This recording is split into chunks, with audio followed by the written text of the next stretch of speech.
कैसे हैं मेरे प्यारे मित्रों। आई होप आप लोग बहुत अच्छे होंगे। आप सभी को हमारे यूट्यूब चैनल जेपी एकेडमी में स्वागत है। चलिए आप सभी के लिए यानी पूरे ऑल कॉम्पिटिटिव एग्जाम के लिए बिल्कुल अगर तैयारी करते हैं तो हमारे साथ जुड़िए और हम सभी से बिल्कुल समान ज्ञान के सारे क्वेश्चन आंसर कंप्लीट करते चलिए।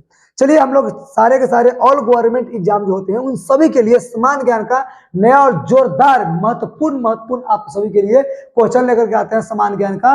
तो सारे क्वेश्चन आंसर कंप्लीट करने के लिए हमारे साथ जुड़िए और हमारे चैनल को सब्सक्राइब करेंगे। चलिए एक एक क्वेश्चन बिल्कुल टॉप लेवल से देखते चलेंगे। सारे का सारे क्वेश्चन आपके धकाधक बनेगा। जिसमें पहला नंबर देखिए, क्वेश्चन क्या कहता है, भारत का निम्नलिखित में से कौन सा विश्व धरोहर स्थल मध्य प्रदेश में नहीं है।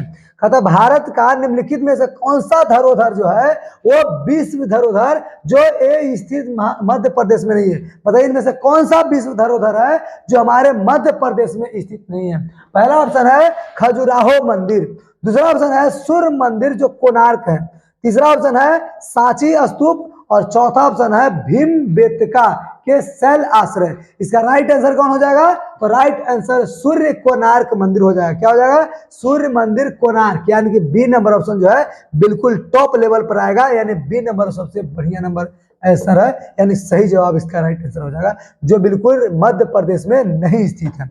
अगला नंबर क्वेश्चन देखेंगे, दूसरा नंबर क्वेश्चन कि किस फुटबॉल खिलाड़ी ने लगातार 4 वर्षों तक कथा फीफा विश्व खिलाड़ी पुरस्कार का क्या जीता, यानी कि जीता फीफा बैलन ड'ओर जीता है। बताइए इसका नाम है आंद्रे इनिएस्टा, दूसरा ऑप्शन है क्रिस्टियानो रोनाल्डो, तीसरा ऑप्शन है कि लियोनेल मेसी और चौथा ऑप्शन है कि मिशेल प्लेटिनी। तो राइट आंसर इसका क्या हो जाएगा? जो आपको बताना है कि किस फुटबॉल खिलाड़ी ने लगातार 4 वर्षों तक फीफा विश्व खिलाड़ी पुरस्कार जीता था। तो इसका राइट आंसर क्या? सी नंबर ऑप्शन होगा, लियोनेल मेसी ने। कौन? लियोनेल मेसी ने। तो सी नंबर ऑप्शन को लॉक लगा चलेंगे। आगे हम लोग देखेंगे तीसरा नंबर क्वेश्चन कहता है कि उष्णकटिबंधीय हरे मैदान, उष्णकटिबंधीय गहरे समुद्र में कहता है न्यूट्रिनो टेलीस्कोप जो खबरों में देखा गया था, कहता कि किस देश से संबंधित है। उष्णकटिबंधीय गहरे समुद्र में कहता है कि न्यूट्रिनो टेलीस्कोप जो खबरों में देखा गया था, बताइए वो किस देश से संबंधित था। पहला ऑप्शन कहता है कि चीन से, दूसरा उत्तर कोरिया, तीसरा है नेपाल और चौथा दक्षिण कोरिया। तो उष्णकटिबंधीय गहरे समुद्र में न्यूट्रिनो टेलीस्कोप जो देखा गया वो चीन से संबंधित था। किस देश से संबंधित था? चीन देश से संबंधित था। तो ए नंबर ऑप्शन को लॉक लगाते चलेंगे। आगे हम लोग देखेंगे तीसरा नंबर के बाद चौथा नंबर क्वेश्चन कि भारत छोड़ो आंदोलन किस वर्ष में हुआ था। भारत छोड़ो आंदोलन ये किस वर्ष में हुआ था? 1942 ईस्वी में, 1945 ईस्वी में, 1939 ईस्वी में या 1940 ईस्वी में। इसका सही जवाब दे रहा है कि भारत छोड़ो आंदोलन किस वर्ष में हुआ था। इसका राइट आंसर क्या है? ए नंबर ऑप्शन 1942 ईस्वी में। भारत छोड़ो आंदोलन 1942 ईस्वी में हुआ था। तो ये नंबर ऑप्शन को लॉक लगाते चलेंगे। आगे हम लोग देखेंगे 5 नंबर क्वेश्चन कि निम्नलिखित में से कौन सा राज्य अंतरराष्ट्रीय सीमा साझा नहीं करता। बताइए इनमें से कौन सा ऐसा राज्य है जो अंतरराष्ट्रीय सीमा साझा नहीं करता, यानी कि हिंदुस्तान के बॉर्डर के साथ सटे हुए वो राज्य नहीं है। कौन इनमें होगा? गुजरात, असम, राजस्थान और हरियाणा। तो इसका सही जवाब क्या हो जाएगा? राइट आंसर आपका हरियाणा हो जाएगा। हरियाणा आपको पता होना चाहिए कि जो बीचों बीच है, यानी दिल्ली के नजदीक सटे हुए है, तो हरियाणा इसका राइट आंसर जो अंतरराष्ट्रीय सीमा को साझा नहीं करता। तो डी नंबर ऑप्शन को लॉक लगाएंगे। आगे देखेंगे हम लोग 6 नंबर क्वेश्चन कि 1857 के जो विद्रोही हुआ था, तो 1857 से विद्रोह के दौरान नाना साहेब कमांडर और चीज जो है वो कौन थे? बताता है पहला नंबर ऑप्शन में कि आजिम उल्लाह है, दूसरा ऑप्शन कहता है तात्या टोपे, तीसरा ऑप्शन कहता है विरिज और कादिर और चौथा ऑप्शन कहता है कुंवर सिंह। तो राइट आंसर आपको बताना है कि 1857 से विद्रोह के दौरान नाना साहेब के कमांडर इन चीफ कौन थे। तो इसका राइट आंसर कौन है? तात्या टोपे। कौन थे? तात्या टोपे इसका राइट आंसर। तो बी नंबर ऑप्शन को बिल्कुल लॉक लगाएंगे। आगे हम लोग देखते चलेंगे तो क्वेश्चन नंबर 7 कहता है तेलानी राम किस राजा के दरबारी थे। तेलानी नाम जो है वो किस राजा के दरबारी थे? चंद्रगुप्त द्वितीय का, राजा भोज का, कृष्णदेव राय का या पृथ्वीराज चौहान का? इसका सही जवाब देना है कि तेलानी राम जो है किस राजा के दरबारी थे। इसका राइट आंसर हो जाएगा कृष्णदेव राय। कौन हो जाएगा? कृष्णदेव राय के ये दरबारी थे। क्लियर? तो सी नंबर ऑप्शन को लॉक लगाते हुए अगला नंबर यानी 8 नंबर क्वेश्चन देखेंगे। एक होता है कि विश्व व्यापार केंद्र न्यूयॉर्क पर, कहा? विश्व व्यापार केंद्र न्यूयॉर्क पर आतंकवादियों ने इस दिन हमला किया था। किस दिन हमला किया था? 9 सितंबर 9 यानी कि 9 सितंबर को, 11 सितंबर को, 21 सितंबर को या 19 सितंबर को। तब विश्व व्यापार केंद्र न्यूयॉर्क पर आतंकवादियों ने 11 सितंबर को क्या किया था? हमला किया था। तो बी नंबर ऑप्शन इसका सही जवाब होगा। चलिए बहुत अच्छे। अगला नंबर क्वेश्चन देखेंगे 9 नंबर क्वेश्चन। इसमें कहता है कि बिहार का पहला विज्ञान संग्रहालय कब स्थापित हुआ? बिहार का पहला विज्ञान संग्रहालय है वो कब स्थापित हुआ था? 1981 ईस्वी में, 1984 ईस्वी में, 1991 ईस्वी में या 1987 ईस्वी? इसका सही जवाब बताना है कि विश्व का पहला विज्ञान संग्रहालय कब स्थापित हुआ था? तो 1981 ईस्वी में। कब? 1981 ईस्वी में। क्लियर? तो ए नंबर ऑप्शन को बिल्कुल लॉक लगा के चलेंगे और हम लोग आगे देखेंगे कि कौन सा क्वेश्चन कहता है। क्वेश्चन नंबर 10 कहता है कि हिंदुओं का पवित्र तीर्थ स्थल विष्णुपद मंदिर जो है वो कहाँ स्थित है? हिंदुओं का पवित्र तीर्थ स्थल विष्णुपद मंदिर यानी विष्णुपद जो है वो कहाँ स्थित है? कहता है गया में, वैशाली में, मोतिहारी में या पटना में? तो कहता है कि हिंदुओं का सबसे पवित्र तीर्थ स्थल विष्णुपद जो मंदिर है वो गया जिला में स्थित है। कहाँ स्थित है? गया जिला में स्थित है। क्लियर? तो ये बिल्कुल लॉक लगा के चलेंगे। आगे हम लोग देखेंगे एक की बात यानी कि क्वेश्चन नंबर 11 कहता है कि CCI कौन? CCI IDFC कहता CCI ने IDFC के किस बैंक के साथ में मिल करके मंजूरी दी थी? ये दोनों है जो आपस में मिला था और किसके साथ में? बिलियन के यानी मिलने का मंजूरी दिया था। HDFC बैंक के साथ में या IDBI के बैंक में या IDFC फर्स्ट बैंक के साथ में या एक्सिस बैंक के साथ में? तो इसका सही जवाब आपको देना है कि CCID और IDFC कहता है ये दोनों मिलकर के किस बैंक के साथ में मिलने की मंजूरी दी थी? तो इसका राइट आंसर क्या हो जाएगा? सी नंबर ऑप्शन यानी IDFC फर्स्ट बैंक जो है इसका राइट आंसर हो जाएगा।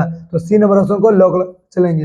अगला नंबर क्वेश्चन कहता है 12 नंबर कि महात्मा गांधी ने किस स्थान पर अपने पहले जन आंदोलन की शुरुआत की? बताइए महात्मा गांधी ने सबसे पहले किस स्थान पर अपने जन आंदोलन की शुरुआत किया था? सूरत, चंपारण, कन्याकुमारी या हरिद्वार? तो इसका राइट आंसर आपको देना है। तो राइट आंसर क्या हो जाएगा? B number option Champaran. क्या हो जाएगा? चंपारण। यानी महात्मा गांधी ने किस स्थान पर अपने पहले जन आंदोलन की शुरुआत किया था? तो इसका राइट आंसर क्या है? चंपारण। तो बी नंबर ऑप्शन को बिल्कुल लॉक लगाते चलेंगे। क्लियर? आगे हम लोग देखेंगे। अगला नंबर क्वेश्चन कहता है कि INSAT कहता 1A किस वर्ष में प्रक्षेपण किया गया था? कहता 1975 ईस्वी में, 1965 ईस्वी में, 1982 ईस्वी या 2002 ईस्वी? तो इसका राइट आंसर क्या होने वाला है? तो इसका राइट आंसर हो जाएगा यानी 1982 ईस्वी यानी सी नंबर ऑप्शन बिल्कुल करेक्ट यानी सही जवाब हो जाएगा। तो सी को लॉक लगाते हुए आगे हम लोग बढ़ेंगे। बिहार का कौन सा जनपद झारखंड से अंतरराज्य सीमा नहीं बनाते हैं? बिहार का कौन सा ऐसा जनपद है जो झारखंड से अंतरराज्य सीमा नहीं बनाता है? बताइए कौन सा ऐसा जिला है? बिहार के कौन सा ऐसा जिला है जो झारखंड के साथ में वो सीमा शेयर नहीं करता? बक्सर, गया, जमुई या नवादा? तो इसका सही जवाब क्या हो जाएगा? इसका राइट आंसर हो जाएगा बक्सर। बक्सर एक ऐसा जिला है जो झारखंड के साथ में क्या सीमा नहीं साझा करता। क्लियर? तो ये हमारा लॉक है और क्लियर कर चलेंगे एक नंबर को। आगे देखेंगे क्वेश्चन नंबर 15 को और ये क्वेश्चन थोड़ा बड़ा है लेकिन बहुत मजेदार क्वेश्चन है। ऐसे क्वेश्चन को समझना चाहिए। कहता कि रचिता क्या है? रचिता मतलब समझते हैं रक्षा करने वाला। वो बताइए रचिता जो हमको रक्षा करता है वो क्या है? पहला ऑप्शन देते हैं कि यह केंद्रीय रिजर्व पुलिस बल यानी कि CRF कौन? CRF और रक्षा अनुसंधान एवं विकास संगठन यानी DRDO, कहता DRDO द्वारा चालू की गई एक एम्बुलेंस सेवा है जो हमें सुरक्षा देता है। दूसरा ऑप्शन कहता है कि यह एक एम्बुलेंस है, यह क्या है? एम्बुलेंस है जिसका उपयोग किसी भी चिकित्सा का आपातकाल, जब इमरजेंसी के दौरान या युद्ध के दौरान चोट लग जाने की स्थिति में सुरक्षा बलों के आपातकालीन बचाव एवं निकासी के लिए किया जाता है। तीसरा ऑप्शन कहता है कि इसका विकास सीमा सुरक्षा बल यानी कि BSF द्वारा किसी चिकित्सा आपातकाल स्थिति के दौरान या युद्ध के दौरान चोट लग जाने की स्थिति में यह आपातकाल बचाव और निकासी के लिए किया जाता है। इन तीन ऑप्शनों में आपको जवाब देना है और तीन ऑप्शनों में कौन सा ऑप्शन सही है ये आप नीचे के कोड से बताएंगे। कहता है कि केवल 2 सही है, केवल 1 सही है, इसमें कहता है केवल 1 और 2 सही है या केवल 2 और 3 सही है। तो इसका सही जवाब आपको देना है कौन सा इसका राइट आंसर हो जाएगा। राइट आंसर जो होने वाला है बी नंबर ऑप्शन होने वाला है, केवल 1 और 2 बिल्कुल क्या है? सही हो जाएगा। तो बी नंबर ऑप्शन को बिल्कुल लॉक लगा चलेंगे। आगे देखेंगे क्वेश्चन नंबर 16 कि वर्ष 2022 के प्रतिष्ठित 32वें सरस्वती सम्मान से किसे सम्मानित किया गया है? कहता है कि वर्ष 2022 के प्रतिष्ठित 32वें सरस्वती सम्मान से सम्मानित इसमें से बताइए किसको सम्मानित किया गया था। पहला ऑप्शन कहता है कि मुक्ता श्रीनिवासन को, दूसरा ऑप्शन कहता है कि जानको विश्वनाथ को, तीसरा ऑप्शन कहता है कि शिव शंकरी को और चौथा ऑप्शन कहता है कि अनुराधा रामानंदन को। तो इसका राइट आंसर क्या हो जाएगा कि वर्ष 2022 के प्रतिष्ठित 32वें सरस्वती सम्मान से किसे सम्मानित किया गया? तो ये हो जाएगा C number option Shiv Shankari को। क्या हो जाएगा? शिव शंकरी इसका राइट आंसर हो जाएगा। तो सी नंबर ऑप्शन को बिल्कुल लॉक लगाएंगे। आगे बढ़ेंगे क्वेश्चन नंबर 17 कहता है कि विश्व की सबसे लंबी नदी कौन सी है? विश्व की सबसे लंबी नदी के नाम बताना, इसमें कौन होगा? कहता है नील नदी, गंगा नदी, अमेजन नदी या मिसिसिपी मिसूरी। इसके राइट आंसर को बताना है कि कौन है जो बिल्कुल सही जवाब हो जाएगा। तब विश्व की यानी दुनिया का सबसे लंबी नदी की बात करें तो नील नदी है। कौन सी नदी है? नील नदी दुनिया के सबसे लंबी नदी में गिनती आता है। तो ये नंबर ऑप्शन को लॉक लगाएंगे। आगे बढ़ेंगे क्वेश्चन नंबर 18 और क्वेश्चन नंबर 18 कहता है कि लोकनायक जयप्रकाश नारायण का, लोकनायक जयप्रकाश नारायण का जो जन्म है वो कब हुआ था? लोकनायक जयप्रकाश नारायण का जन्म कब हुआ था? 1920 ईस्वी में, 1902 ईस्वी में, 1912 ईस्वी में या 1909 ईस्वी में। इसका राइट आंसर आपको बताना है कि लोकनायक जयप्रकाश नारायण का जन्म कब हुआ था? तब 1902 ईस्वी में इनका जन्म हुआ था। कब हुआ था? 1902 ईस्वी में इनका जन्म हुआ था। किसका? लोकनायक जयप्रकाश नारायण जी को। बिल्कुल याद रखेंगे, जयप्रकाश नारायण जी को लोकनायक के नाम से जाना जाता है, यानी कि उनका उपनाम जो है लोकनायक है।